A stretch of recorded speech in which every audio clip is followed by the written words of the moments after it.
দর্শক মাত্র 5 মিনিটের মধ্যে 5 মিনিটেই আমি এই ডাবল কাপড় দিয়ে পাইপিংগুলো কিভাবে করবেন মাত্র 5 মিনিটের ভিডিওতে আমি একদম সহজভাবে এবং সহজ নিয়মে আমি আপনাদেরকে বুঝিয়ে দেওয়ার চেষ্টা করব।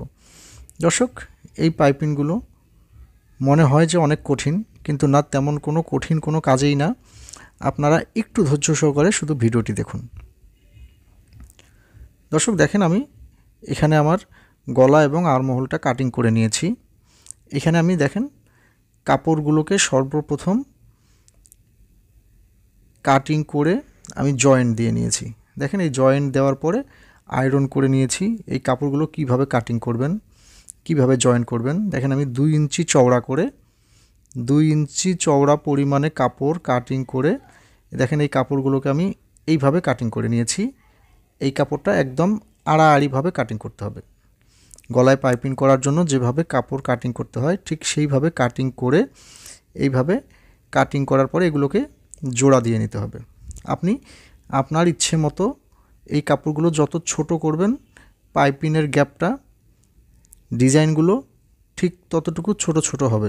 যত বড় করবেন তত বড় হবে। আপনার পছন্দ অনুযায়ী আপনি এই কাপড়গুলো কাটিং করে জোড়া দিয়ে তারপরে দেখেন এই মাঝখানের যে সেলাইগুলো আছে এই মাঝখানের কাপড়টাকে আপনারা হাতের নখ দিয়ে একটু চাপ দিয়ে ছড়িয়ে দিবেন। দেখেন দুই পাশে এভাবে ছড়িয়ে দিয়ে তারপরে আয়রন করে একদম সমান মাঝখানে ভাঁজ করে নিতে হবে।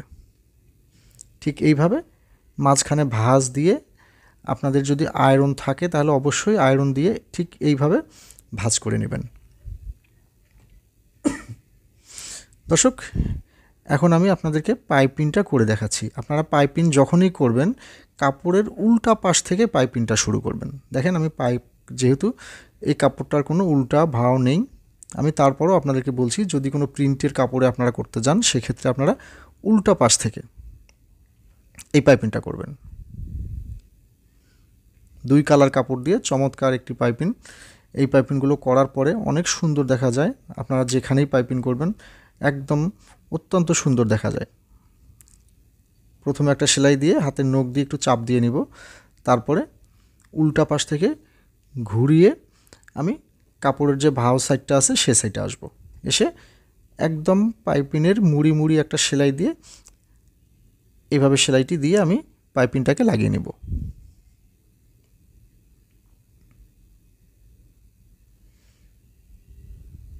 দর্শক দেখেন এখানে আমার 2 কালার কাপড় দেখা যাচ্ছে।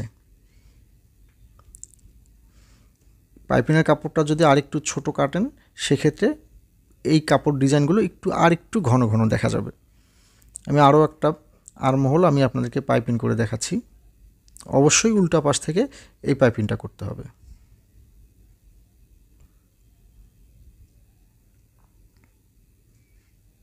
দর্শক যারাই আমার ভিডিওটি দেখছেন ভিডিওটি সম্পূর্ণ দেখার পরে ভিডিওটি ভালো লাগলে আমার চ্যানেলটি সাবস্ক্রাইব করা না থাকলে আমি সাবস্ক্রাইব করার অনুরোধ জানাচ্ছি, কারণ আমি নিয়মিতই নতুন নতুন ধরনের সেলাই টিপস এবং নতুন নতুন ডিজাইন আমি ভিডিও আপলোড করে থাকি।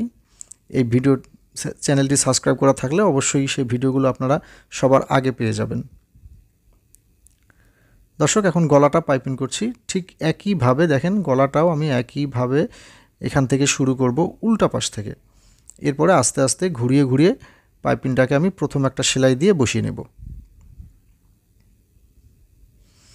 দর্শক এই পাইপিংগুলো আপনারা রাউন্ড জায়গা এবং সোজা জায়গা সব জায়গাতেই করতে পারবেন। আপনি গলা, হাতার মোহরি, হাতার আরমহল সব জায়গাতেই এই পাইপিংগুলো করে নিতে পারেন। আপনার কাপড়ের সাথে ম্যাচিং করে 2 কালার কাপড় দিয়ে এই পাইপিংগুলো করলে অত্যন্ত চমৎকার সুন্দর দেখা যায় এই পাইপিংগুলো। দর্শক দেখেন আমি গলা এবং আরমহলটা পাইপিং করে নিলাম, দেখেন অনেক সুন্দর দেখা যাচ্ছে।